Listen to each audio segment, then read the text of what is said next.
Hello everyone, welcome to a new video. It's been a long time, and today I got a video on how to take care of a Blood Parrot Cichlid. Well, let's get right into it. Alright, so number one is going to be tank size. And now I know a lot of y'all are probably going to criticize me for this, but this is a 29-gallon tank. I have a female Blood Parrot, so she is going to grow relatively smaller than the other ones. This is Jelly Bean. She is a female Blood Parrot. I don't know how old she is because I recently got her, but yeah.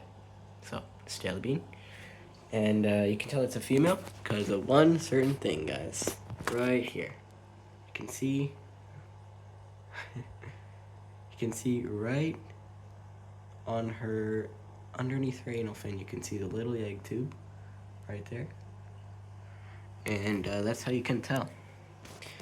So, first up, tank size, I recommend anything over a 29 for a full-grown one. If you're having a baby one, really anything over, depends on the size, I'd say. If they're about quarter, half dollar, a little bigger, I'd say $10, 10 gallons for anything less than a $half size. I think that's okay, but 20 gallons and more for bigger than that. As you can see, Jelly Bean is pretty big, about as big as my hand, maybe 6 inches, 7 inches long. Pretty big fish. But this is a good size tank for her, and she's going to be getting some little goby tank mates soon, but that's going to be it I'm going to have in this tank. The gobies are just going to be to clean around, the leftover stuff. So, yeah, that's what I got for tank size. Next up is going to be water parameters. What I have in this tank, we have about a pH of 8.2, like pretty hard water. I think TDS is around 300. Temperature is around 78 degrees Fahrenheit or 26 Celsius. Sorry for my bad conversion, guys. But, yeah. And blood parrots can pretty much adapt to anything. Everything from like 6 to 8. If you keep the water good, pretty much good to go. Moving on to filtration. As you can see, I have a sponge filter here. I got this off of Shein. Actually, I'll leave a link in the description for this one. I got 3 for $5. Really great deal. I actually love ordering stuff off of the cheap Chinese websites for fish tanks just because it's so affordable and it works perfectly fine. And this airstone is from Shein too. I got a couple of these. I'll show you the storage underneath here. We got a couple more of these, and then air tubing I ordered as well. So yeah, I recommend air stones, sponge filters. This is an internal filter I got here. I don't know the exact details of it, but it works perfectly fine. I have crushed carbon inside. Just keep the water clear.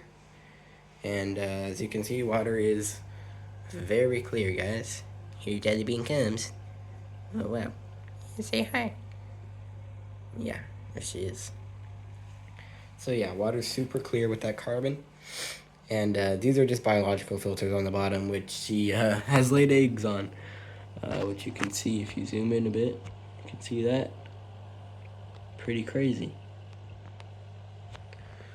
So yeah. Alright, so breeding. Now, a lot of these are actually not purebred. These are a mix of a Vieja cichlid and a Midas cichlid, which gives them the unique kind of color and the orange. But they are a short body variant, which are kind of like a goldfish. So they were bred like that. So they basically breed a short body Vieja or a short body Midas with a normal kind of cichlid, and crossbreed them and create this. But it also is possible to breed these guys together. And this brings me to my point of eggs on the sponge filter right there. So these eggs are probably fertile, which is pretty amazing considering Jelly Bean is a hybrid fish. But the only things that can mate with a female blood parrot would be a purebred cichlid mostly.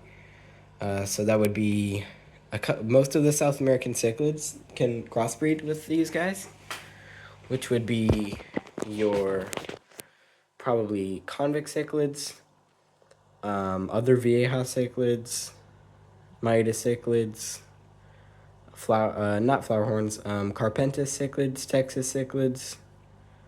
I've seen lots of hybrids with parrotfish, but the male has to be purebred, and the female can be a parrotfish. But it's just different for the, I guess, male fish, because it's hard for them to find kind of like the right genetics to give out, but a purebred and a female blood parrot can usually make a crossbreed. So yeah, that's just for you guys' information. But sometimes you can find a fertile male, but it is pretty rare.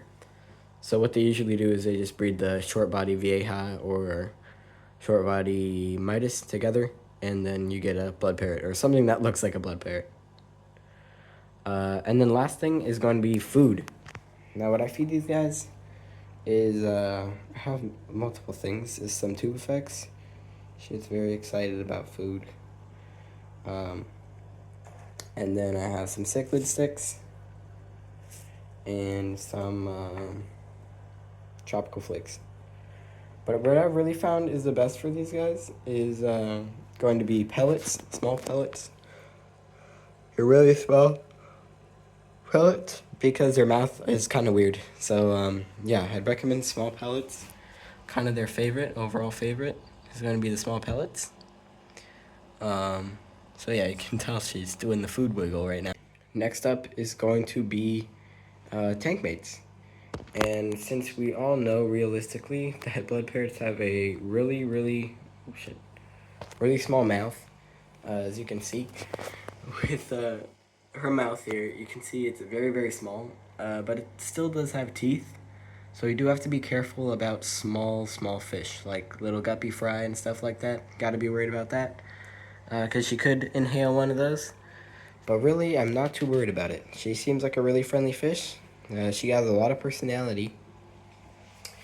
And, yeah, but I'm not too worried about it.